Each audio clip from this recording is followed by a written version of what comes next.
identify myself first. My name is Carolyn Azuba Peters, formerly Eckel, Michener.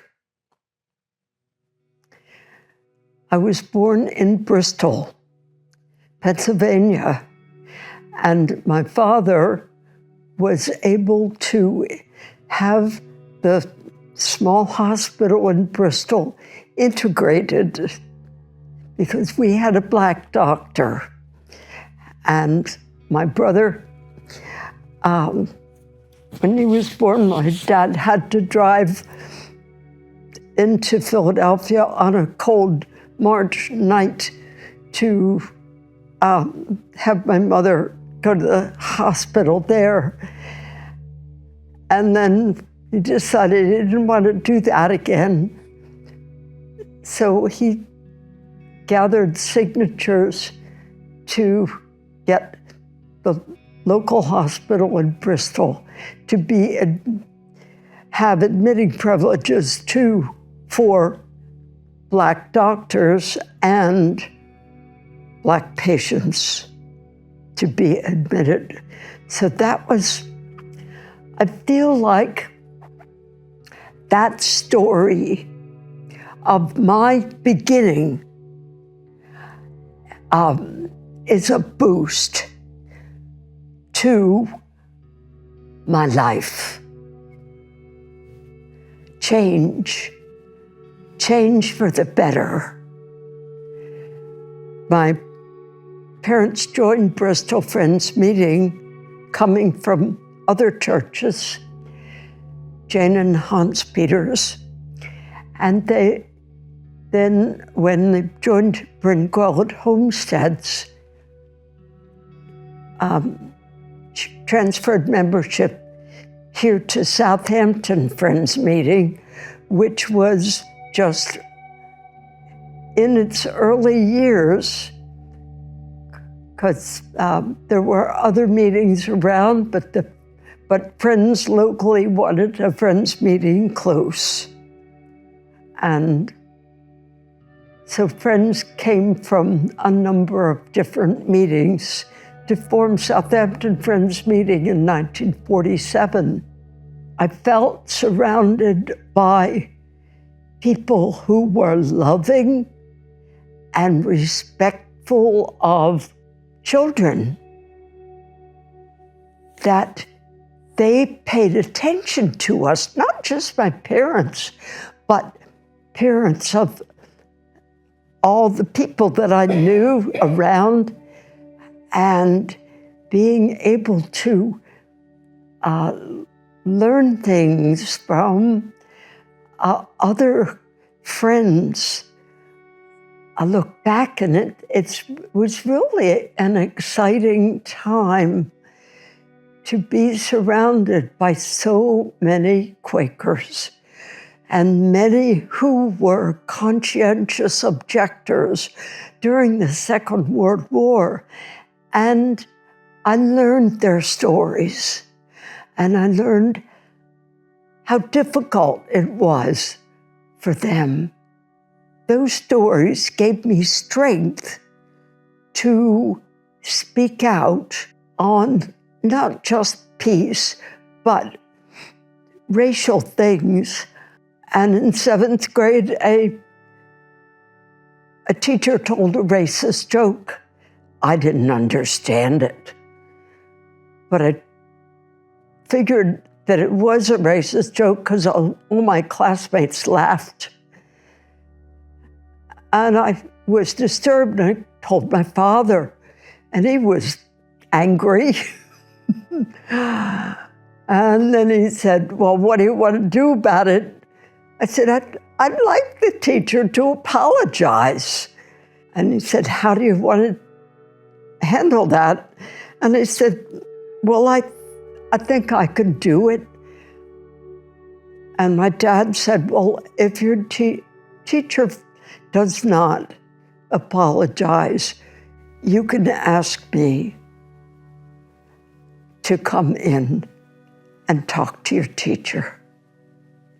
So I felt like I had the backing not only of my parents, my Bryn Gweled community, my Southampton Friends meeting, this whole big community of people would stand up for me.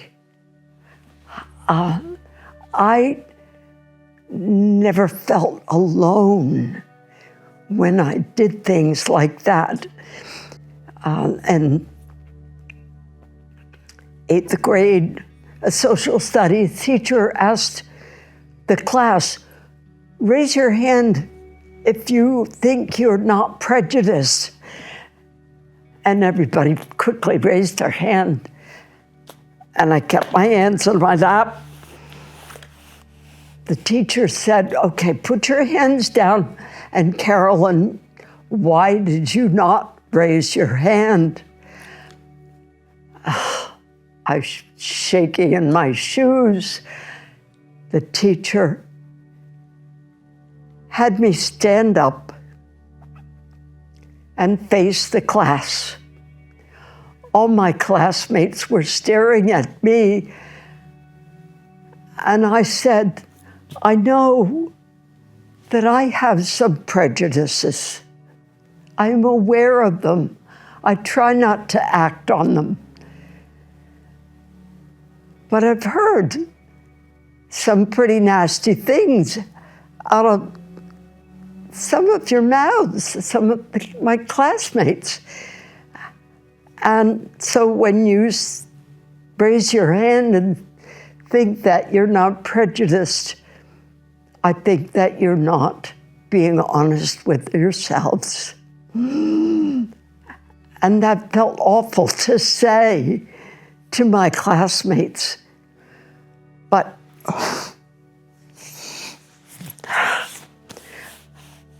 I did it. And I was thinking, oh, nobody's going to talk to me ever again. I'm never going to have any friends. But it did. I still had friends. In the time period when I was in school, we had air raid drills.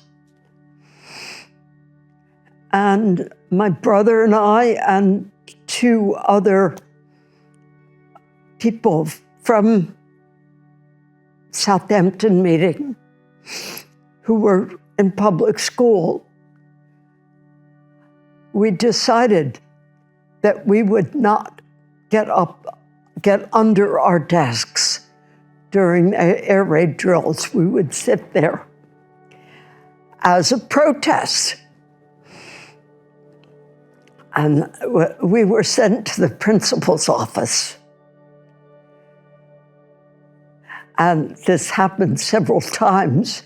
And I remember one time we were put in a closet, maybe 6 by 6, cinder block walls on all sides, no windows. And I thought, this is kind of funny. If something does happen outside, we'll probably be the only ones surviving.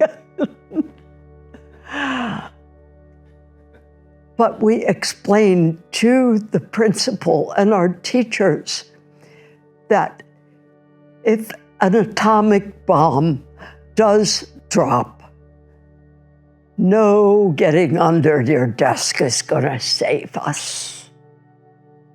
That we would better spend the time and energy in our class talking about working for peace. By the time it finished, we had 10 or 12 people of our classmates joining us, and some of them were kids whose dads worked at the Navy base, either Johnsville or Willow Grove.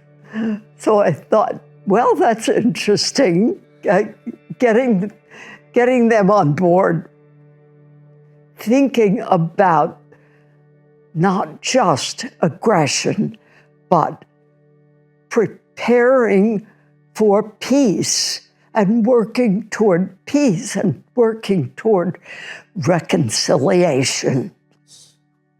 I believe that change is possible. I am always hopeful that we will get through this mess.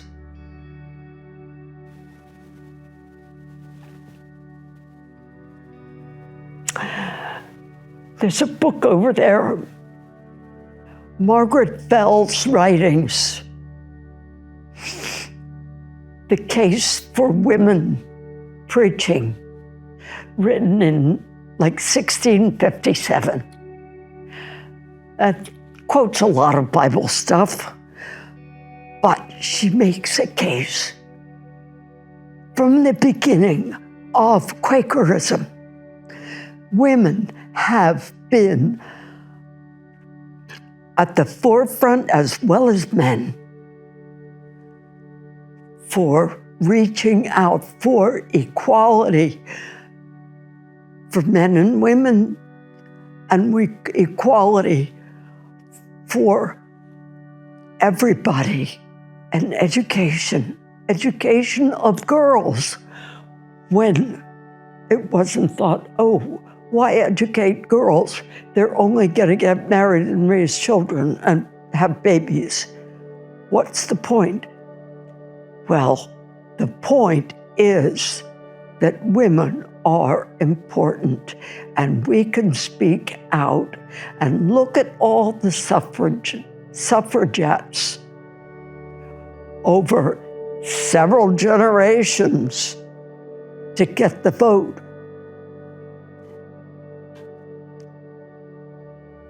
Gather people together.